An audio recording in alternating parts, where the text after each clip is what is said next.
C'est n'importe quoi cette émission. Je voulais vous le dire tout de suite, c'est n'importe quoi. J'espère que tu enregistres parce que c'est bien. On va commencer par les bonjours. Je voulais saluer Sylvain de la Hype. Je vais le remercier d'avoir gardé Olivier et Rémi pendant le week-end. C'est très gentil de sa part. Je voulais dire bienvenue à Joe Gactou qui vient faire des pronos avec nous et à Jérémy David, notre nouvel abonné sur YouTube. Voilà, c'est bien. Faites comme eux. Tout ça, c'est gratuit. Enfin, sauf YouTube, c'est gratuit, mais ils vont te gaver de pub, mais c'est gratuit quand même. Voilà. Les experts des pronos NFL, semaine 7. En haut à gauche, Olivier Rival, auteur du best-seller L'Amérique et le sport, la référence du livre sur le sport américain en France. Bonsoir. Merci. Salut. La carte des gros, c'est les fans des Bills, même quand ils perdaient. Voilà. Exactement. Surtout, encore plus. C'est un peu comme un mec qui était fan des Patriots avant que Tom Brady arrive. Bref. Rémi, c'est notre expert international. Il œuvre dans multiples pays, mais surtout la Belgique. Bonsoir Rémi. Bonsoir Rico. Maître Scooby, c'est celui qui me dit tu sais, ça, t'aurais peut-être pas dû le dire, c'est un peu de la diffamation, fais gaffe. Voilà, c'est notre conseil online et droit. Bref, c'est le chef de la barre, Maître Scooby, bonsoir. Wesh. On ne l'attendait pas, et quand il est arrivé, on espérait qu'il ne soit pas là, mais il est là. C'est FMB. Bonsoir FMB.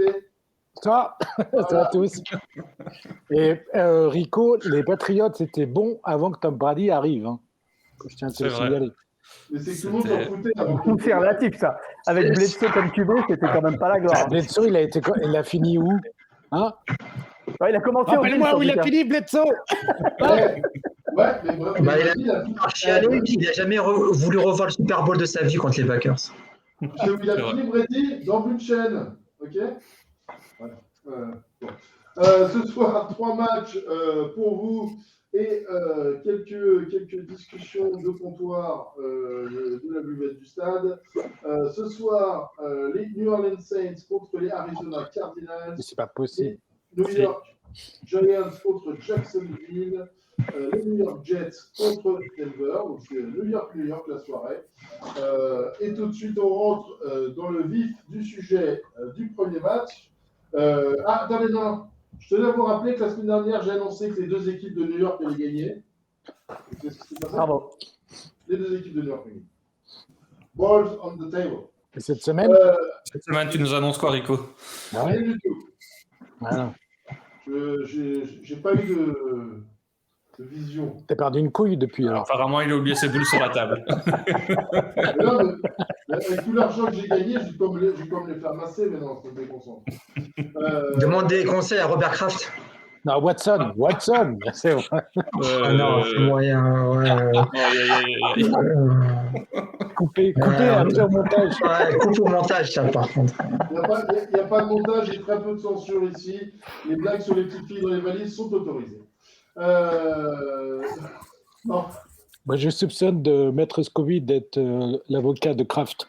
Je vais avoir des problèmes. Parce qu'il s'en est bien sorti, Kraft, par rapport à d'autres. En même temps, ça va faire des problèmes, tu ne serais pas ici. Les Jets contre les Broncos. Olivier Rival, comment tu alors, écoute, déjà, je remarque que c'est quand même une semaine de bye week parce que tu nous as donné des affiches quand même absolument extraordinaires cette semaine. Donc, Jets Denver, que dire là-dessus? Évidemment, les Jets. Oui, pardon. Tu vas pas me mettre ça sur la gueule. Je ne peux pas choisir des matchs où vous êtes tous d'accord. Mais je sais, je te chambre un peu. C'est notre petit running gag, t'inquiète. Donc Jets Denver, écoute, c'est un match qui est malgré tout assez intéressant parce que bon, les Jets, on en a déjà pas mal parlé, puis on a toujours Scooby pour nous donner un petit peu la température du côté de New York, mais c'est quand même une équipe qui est de plus en plus intéressante à regarder, qui va se déplacer à Denver. Alors Denver, pour le coup, c'est une des grosses déceptions de ce début de saison, avec Hackett qui fait du coaching, on peut dire, relativement créatif et relativement bizarre. Mais malgré tout, du côté de Denver, il y a quand même une bonne défense. Et du côté des Jets, je trouve que la force de l'équipe est aussi du côté défensif. Donc ça risque d'être un match avec peu de points, qui va se jouer à pas grand-chose, et ce qui va sans doute décider de ce match, de ce match, c'est plutôt ce qui va se passer au sol, notamment. Est-ce que les Broncos vont arriver à stopper le jeu au sol des Jets, qui ont été très très performants la semaine dernière avec leur petit rookie là. D'ailleurs, j'ai oublié son nom, Brice Hall, qui est de Iowa State là, qui marche très très bien. Donc, est-ce que les Broncos vont arriver à stopper cette défense au sol? Parce que du côté des QB, les deux Wilson, c'est un peu le duel des Wilson. Mais alors, il y a un Wilson qui passe pas et un Wilson qui passe mal. Donc, c'est pas de ce côté-là qu'on va prendre son pied sur ce match-là. Moi, je joue Denver, mais de 3 points, parce que c'est à Denver, parce que c'est toujours compliqué Denver, notamment avec l'altitude, avec le fait que ça soit un peu loin pour New York. Mais ça va se jouer à rien. Et je ne serais pas non plus étonné que les Jets l'emportent. Je pense que ça va être un des rares matchs avec vraiment un score très serré cette semaine. Toubi, qu'est-ce que tu en penses? Vas-y.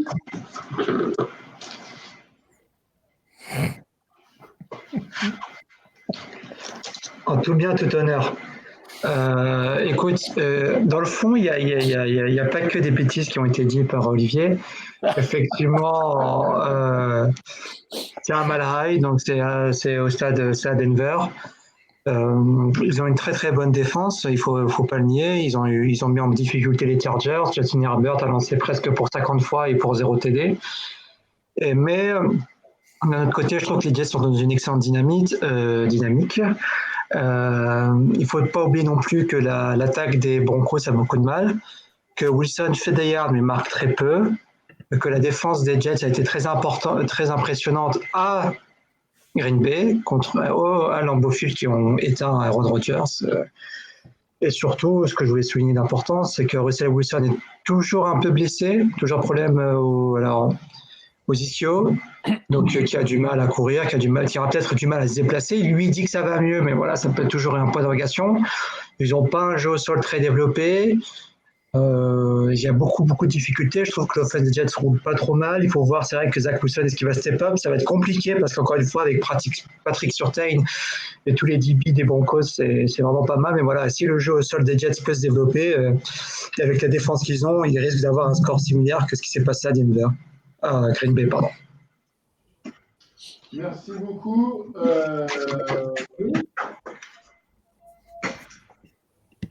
Voilà. Rémi? Pardon, excuse-moi. J'avais juste la casquette. Hein. Écoute, personnellement, je pense quand même que les Jets ont leur coup à jouer. C'est vrai que ça risque d'être un match relativement fermé parce qu'on a une attaque aérienne des Jets qui a quand même encore pas mal à prouver malgré les bons résultats de début de saison.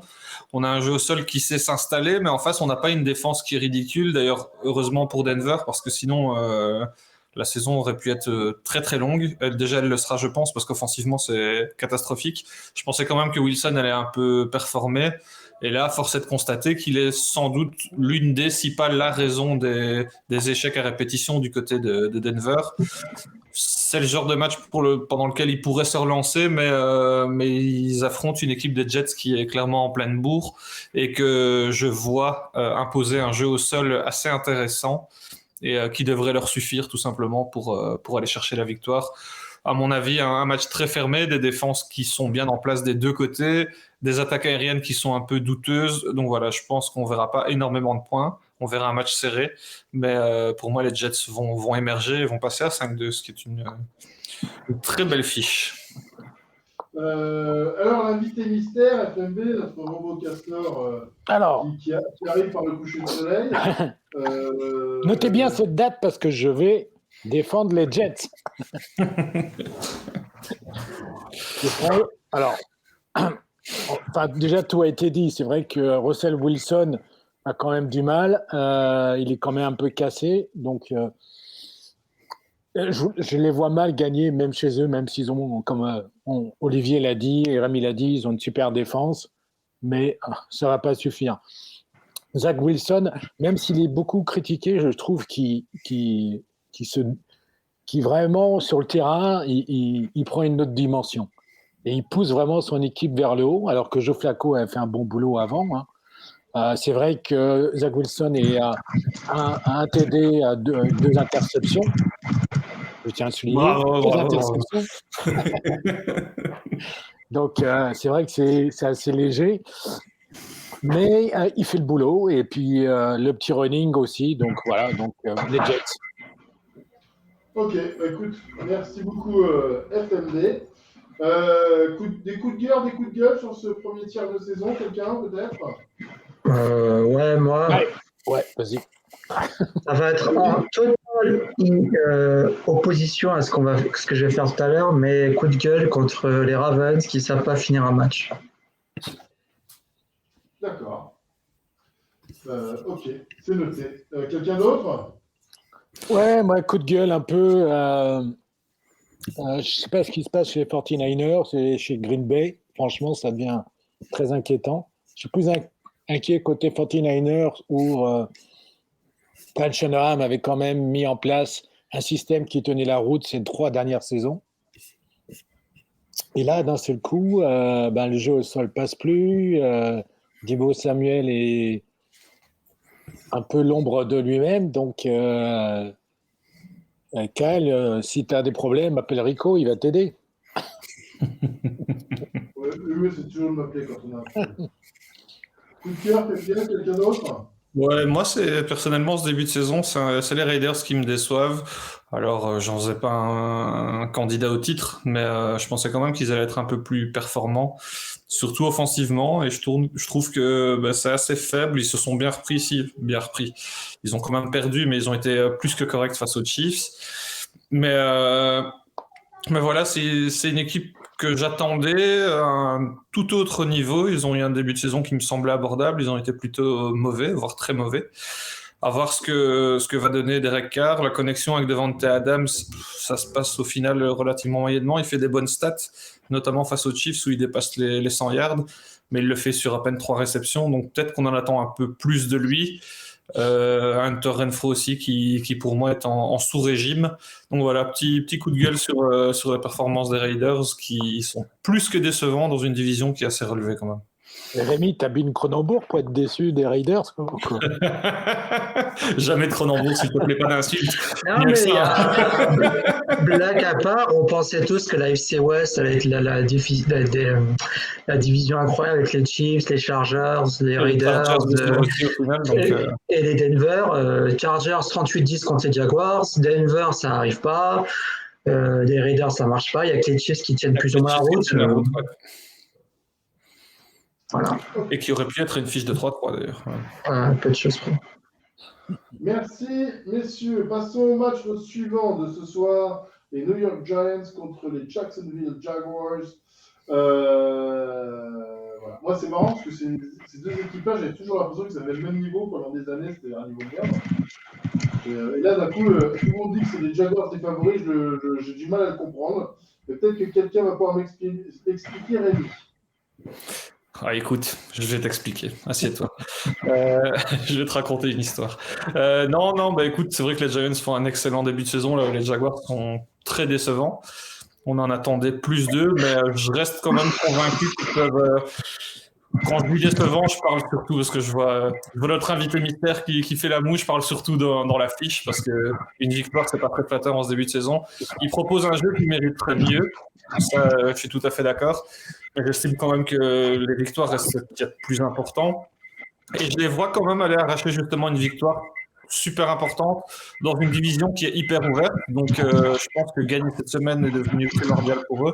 Ils ont une fiche de 1-4. Ils affrontent des Giants qui sont à 5-1, qui est peut-être une fiche un petit peu flatteuse, bien que voilà, ils font le boulot. Ils profitent des erreurs des adversaires et je compte sur les Jaguars pour ne pas en faire. C'est vrai que c'est courageux de dire ça, je pense, en ce moment. Mais voilà, je pense que c'est une attaque qui peut tourner, qui a un chouette jeu, et c'est une défense qui peut être très très dynamique et qui pourrait déranger les Giants. Le secret sera peut-être d'imposer un jeu au sol, parce qu'on a vu, malgré la victoire contre les Ravens, quelques faiblesses. Drake qui dépasse les 110 yards en à peine 10 tentatives, et Lamar qui fait du Lamar et qui arrive à bouffer des yards.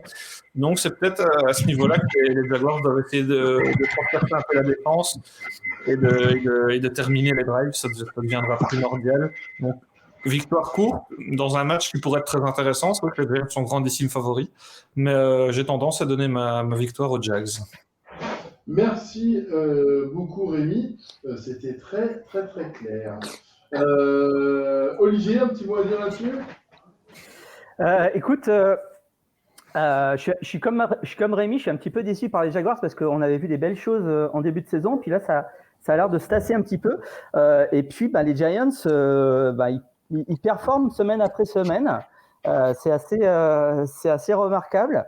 Je pense que ce match il va se jouer sur le jeu au sol.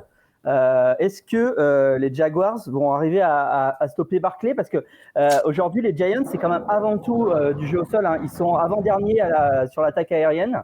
Ils tournent très bien, par contre, à la course avec Barkley qui fait son grand retour.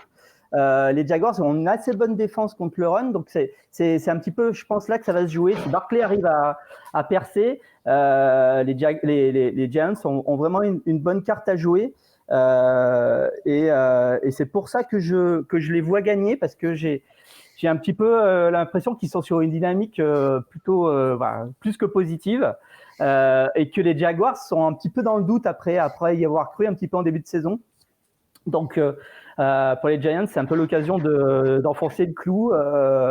Donc voilà, je joue les Giants dans un match où on devrait avoir beaucoup de jeux à la course, parce que aussi du côté des Jaguars, il y a un jeu de course qui est assez intéressant avec Robinson et Etienne, et la défense des Giants est plutôt perméable à l'attaque au sol. Donc ça devrait pas mal se jouer sur le sol. Merci beaucoup Olivier. Comme tu peux le voir, son t-shirt, il n'est pas payé beaucoup. C'est pour ça que son micro fait un bruit insupportable pour les couper. Maître Scooby, qu'est-ce que tu en penses de ce match? Écoute, c'est vrai que j'ai pas pensé que ça pouvait être un match serré.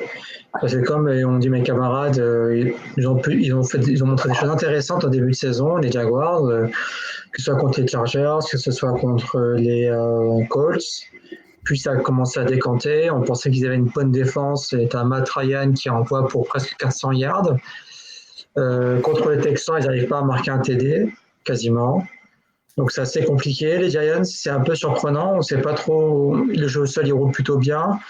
Ils ont une défense que je qualifierais de correcte. Ils sont à 5-1 quand même, donc il ne faut pas le négliger. Donc malgré le fait que je puisse comprendre qu'on puisse être députatif, on s'en fout. Je pense quand même que les Giants vont réussir à être à 6-1. Wow. Merci beaucoup Scooby. FMB, puisque tu passes par là, on va dire tout ce match. Ouais, Maître Scooby, avocat au Parti communiste, camarade, on vous écoute.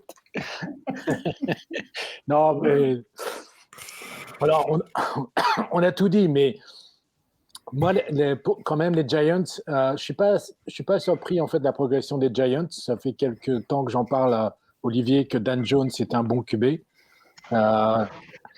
Ils ont un bon coach, et Olivier ne va pas me dire le contraire. Mais en fait, si on regarde de près, ils gagnent de très peu de points, et les Jaguars ont perdu quasiment de très peu de points aussi leur dernier match. Donc ça va être forcément un match assez serré, ou alors les Jaguars vont bombarder à la passe et gagner, ils sont plein de TD à la passe. Donc c'est pour ça, en plus les Jaguars jouent chez eux, donc victoire des Jaguars. Comme un maître belge a dit. C'est beau. Merci Bravo. beaucoup FMB. Deuxième petit sujet de ce soir, c'est les chevaux noirs. Les chevaux noirs, parce que c'est représenté dans le texte, c'est les équipes qui sont un peu à la loose maintenant, ou complètement à la loose, mais qui seraient capables de faire ce qu'on appelle des deep runs, c'est-à-dire de changer leur futur tel qu'il est actuellement, et éventuellement prétendre au titre. Les cheveux noirs, ça se dit plus. Hein. Comment? Les cheveux noirs, ça se dit plus. Hein. C'est comme Blacklist, tout ça, c'est. Si, ça se dit en fait, c'est Dark Horse. Ça se dit plus. Dark Horse, si, ça se dit en fait. Non, non. Mais, tu peux. Attends, c'est quoi alors? C'est Int qu'il faut dire? Pardon. Bref. Olivier, pour toi, quelle est l'équipe qui pourrait se sortir les doigts du cul après ce premier tiers de saison calamiteux pour faire un run dans les playoffs? Écoute, je suis assez déçu, mais je garde encore un peu d'espoir pour les Saints. qui font des bons matchs mais qui les perdent depuis le début de la saison. J'ai vu quelques bonnes parties de match, notamment contre les Bucks, contre les Bengals la semaine dernière, où ils peuvent arriver à performer contre des bonnes équipes, mais ils ont une fiche de 2-4. Donc, j'ai pas encore complètement perdu espoir pour cette équipe des Saints qui sur le papier, peut quand même faire quelque chose. Il y a des bons joueurs, il y a du talent, je trouve que c'est assez bien coaché. Donc, voilà. Les Saints, peut-être, pour la deuxième partie de la saison. Et toi, Rémi, ton cheval noir, c'est qui ? Moi, je vais aller du côté de San Francisco. C'est une équipe de laquelle j'attendais beaucoup. C'est vrai que c'est assez audacieux parce qu'ils ont un calendrier plutôt relevé et un début de saison plutôt moyen. N'ayons pas peur des mots, après une défaite assez cruelle contre les Falcons, où ils ont été vraiment en dessous de tout. J'ai envie d'y croire. Pourquoi ? Parce que tout simplement, c'est une équipe qui est capable un peu d'atteindre un pic de forme et de déranger avec rien qu'avec un plan de jeu bien établi, avec un jeu au sol qui peut faire mal. C'est vrai qu'on a une blessure de ce côté-là qui handicape l'équipe, mais Jeffrey Wilson fait quand même le taf. On retrouve un Kittle qui reprend un peu des couleurs et Brandon Ayuk a trouvé un peu une place de premier sauveur du côté de San Francisco. Jimmy Garoppolo, on sait qu'il est capable de tenir une équipe. Ce ne sera pas le QB le plus flashy et le plus flamboyant cette saison, ça c'est une évidence, mais je reste intimement persuadé que dans une NFC très ouverte, où aucune équipe n'a l'air de vouloir surdominer, hormis les Eagles qui font un excellent début de saison. Voilà, j'ai tendance à dire que c'est une équipe, si elle arrive en forme au bon moment, c'est-à-dire au début des playoffs, elle peut, à mon avis, faire mal. Merci Rémi. Scooby, c'est qui toi ton raccroche, ton cheval noir ? Donc, on va rester dans le thème du noir parce qu'on va voir avec les Ravens. Effectivement, j'avais dit qu'ils étaient déçus. Sur violet, les Ravens ? Non, mais Corbeau, bon, bref. C'est l'oiseau qui est noir. Mais plus au-delà de ça, voilà, c'est vrai que les 3 victoires, c'est très simple. Pour moi, les Ravens, ils pourraient être à 6-0. Quand déplaise à Olivier, mais ils auraient pu clairement être à 6-0, que ce soit contre les Bills, que ce soit contre les Giants. Toutes les défaites ils sont pris un comeback, ils sont une équipe très talentueuse. Alors, la défense contre la passe a été travaillée, mais l'attaque est censée rouler. C'est vrai que Lamar Jackson aussi est en petite baisse de régime pour moi, alors qu'il avait commencé d'une façon incroyable, que ce soit contre les Dolphins aussi. Mais voilà, moi je pense quand même qu'ils ont encore un peu de talent, que s'ils arrivent à restructurer la chose, ils peuvent très bien finir champion de la FC Nord, au moins.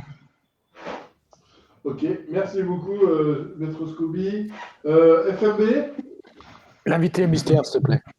L'invité mystère, un avis sur la question ?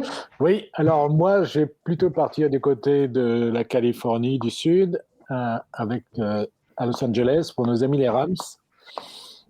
Alors, ils sont à 3-3. C'est vrai moi, je suis déçu en disant, quand tu sors quand même d'un Super Bowl, en général, dans les années 80-90, tu avais déjà, au bout de 6 semaines, tu avais au moins 4 victoires ou 5. Là, ils peinent. Est-ce que c'est un manque de motivation ? Peut-être. Est-ce qu'il y a aussi la fanbase à Los Angeles, et on le voit à tous les matchs, la dernière fois, il y avait beaucoup plus de supporters des Bills qu'autre chose. Et ils perdent beaucoup de matchs quand même chez eux encore cette année. Et puis, est-ce que Von Miller, je pense que Von Miller manque terriblement côté défense. Et on l'a vu, là, côté Buffalo, c'est quasiment lui qui fait gagner le match à la fin. Hein. Donc, mais côté offense, à part Cooper Kupp, on se demande qui joue, quoi. Beckham, il était... je trouvais qu'il faisait un bon boulot l'année dernière. Là, Robinson, c'est pas la même chose, quoi. Donc, voilà. Mais je pense que McVay est quelqu'un de sérieux. Il devrait retrouver des bonnes idées, peut-être changer à son plan de jeu, mais oui, j'espère qu'ils vont retrouver le bon chemin. Voilà. Merci beaucoup, monsieur invité mystère. Et je vous rappelle que si vous devinez l'identité de l'invité mystère, il vous offrira un exemplaire de l'Amérique et le sport par Olivier Rival, Voilà. ou le mug, ou le tapis de souris au choix. Voilà. C'est bien d'avoir des options. Le dernier match de ce soir, et pas des moindres, il s'agit des New Orleans Saints contre les Arizona Cardinals. Maître Scooby, vous avez la main. Dis rien. Ben, on a coupé le micro. Attends, T'es censuré, Scooby, fais gaffe. On m'entend ou pas? Ouais. Non. Non, je t'en prie. Donc, même si ça m'aurait fait plaisir que les Cardinals aient fait le Gauntlet Bird, pardon, les Saints fassent le Gauntlet Bird, donc battre toutes les équipes, parce que cette année, les Saints vont affronter toutes les équipes qui ont comme mascotte un oiseau. Ils ont déjà battu les 2 oiseaux, il en manque 3 oiseaux, les Ravens, les Seahawks et les Cardinals. Mais ce soir, je pense que dimanche, ils vont perdre, enfin ce soir plutôt, ils vont perdre contre les Cardinals parce que c'est vrai que comme c'est un match assez serré quand même, c'est pas évident. Mais malgré l'affiche un peu décevante des Cardinals, il y a des choses qui sont pas mal. Je trouve qu'ils ont une défense correcte, ils ont une attaque qui arrive à tourner malgré des difficultés, et qu'en face, c'est trop incertain. Les Saints, on ne sait pas trop ce qu'on va récolter. Un coup, c'est une attaque flamboyante, mais qui se prend beaucoup de points. Un coup, c'est une défense qui concède peu de points, mais l'attaque ne va pas en marquer. On ne sait pas trop ce qu'on a. Et encore une fois, la défense des Saints est de plus en plus, parce que même s'ils ont fait un début de saison assez remarquable contre les Bucks, après, c'était devenu un peu l'hécatombe, que ce soit contre les Seahawks, que ce soit contre les Bengals, que ce soit contre les Vikings. Il y a eu beaucoup de yards et beaucoup de points. Latimore n'est pas aussi performant et les Cardinals vont récupérer, si je ne me trompe pas ce soir, DeAndre Hopkins. Oui. Donc, effectivement, moi, je pense que les Cardinals, en récupérant cet atout très, très, très principal, les Cardinals vont réussir à gagner ce soir. Ok, merci beaucoup Scooby, c'était extrêmement clair. Rémi, c'est à toi. Je vais me permettre de contredire Maître Scooby. Et, si, j'ose. Gros bâtard. C'est mes balls on the table de cette semaine. Et voilà, donc c'est un match assez intéressant et très important parce que je pense malheur au vaincu, celui qui perdra pourra tout doucement dire au revoir à sa saison. Et j'ai l'impression que malgré le retour de Hopkins, on en attend peut-être un peu beaucoup de lui et je me dis que ça fera. Je sais qu'il est capable de faire des miracles, mais ça ne va pas faire renaître de ses cendres une attaque des Cardinals qui est vraiment pour moi relativement limitée. Ils font un peu peine à voir là où la saison dernière ils avaient été excellents en début de saison et c'était d'ailleurs la classique équipe de Cliff Kingsbury qui arrive à créer une belle équipe en début de saison et puis qui la perd un petit peu en cours de route. Cette année-ci il a décidé de faire un peu l'inverse et donc c'est très mal parti pour eux et je pense qu'en face on a une équipe des Saints qui effectivement comme l'a dit Scooby est capable de tout et j'estime que sur ce match-là ils peuvent déranger. Ils ont une défense qui tient la route et qui saura à mon avis cadenasser un petit peu l'attaque des Cards, que ce soit par les airs ou au sol et j'ai l'impression qu'offensivement ils sont quand même capables d'être un peu plus réguliers que les Cardinals. Ils ont un score assez serré, un match à mon avis qui se jouera d'office dans le 4e quart avec un peu plus de points que dans les matchs précédemment cités, mais voilà, petit avantage aux Saints qui ont pour moi une belle petite équipe et une fiche comme le disait Olivier qui est très peu flatteuse et donc voilà, je les vois gagner d'une relative courte tête et effectivement je pense que ce sera le dernier clou du cercueil de la saison des Cardinals. Donc Olivier, donc toi tu penses que le road de Super Bowl des Saints commence maintenant, c'est ça? J'irai pas jusque là, mais effectivement, comme je l'ai déjà dit tout à l'heure, c'est un peu mon dark horse de de la suite. Alors, j'arrête pas de jouer les Saints et j'arrête pas de perdre, donc c'est peut-être pas forcément le meilleur conseil de les suivre. Mais écoute, je pense en tout cas que celui qui va gagner ce match sera en play-off. Ça, c'est mes balls on the table. Et celui qui va perdre ce match n'ira pas. Voilà. Donc pour moi, c'est un match vraiment très très important dans une NFC qui est très ouverte. Et pour le coup, je joue les Saints parce que sur le talent intrinsèque de l'équipe, je leur donne une courte tête d'avance. Il y a aussi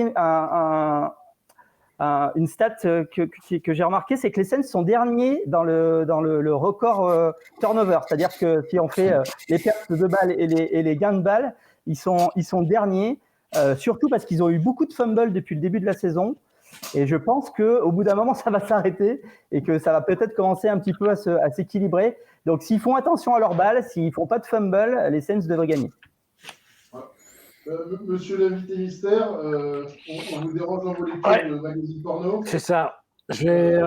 Alors moi, je vais rejoindre Maître Scooby ce soir parce que non, je suis vachement déçu de New Orleans alors qu'ils ont le potentiel quand même pour mieux jouer.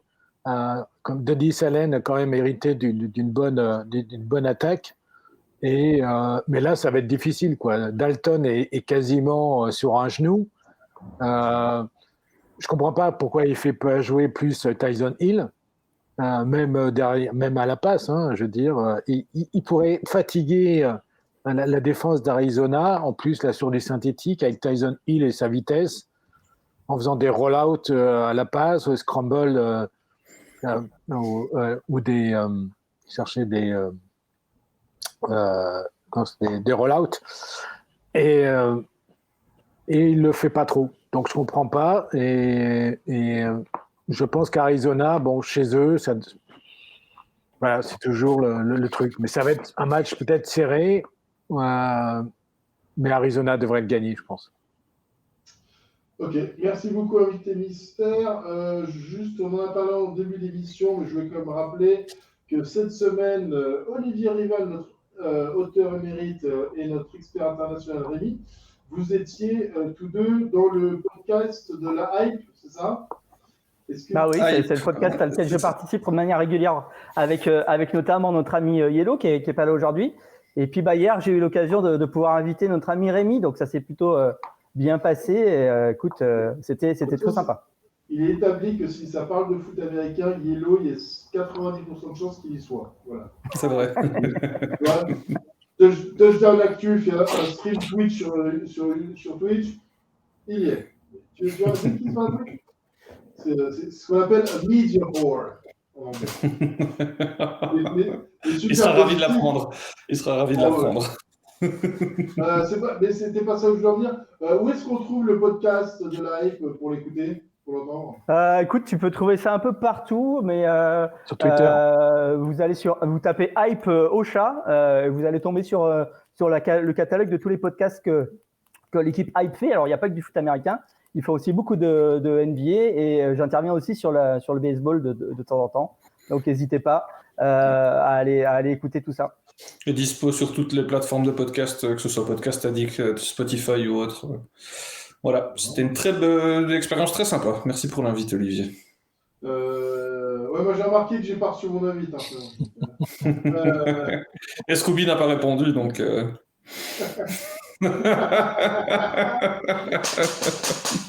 Scooby, un mot à dire à la planète?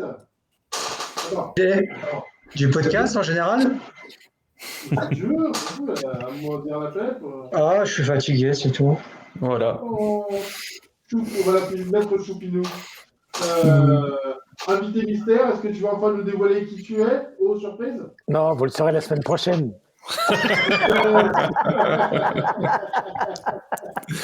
La semaine prochaine, parlons-en. Je tiens à prévenir nos spectateurs. Ça risque d'être un petit peu laborieux. Je ne sais pas encore comment ça va faire, puisque je serai moi aux États-Unis, mais que je vais piloter l'ordinateur à Paris de là-bas, tout en me connectant sur un autre ordinateur pour que je puisse me voir, parce que c'est quand même sympa.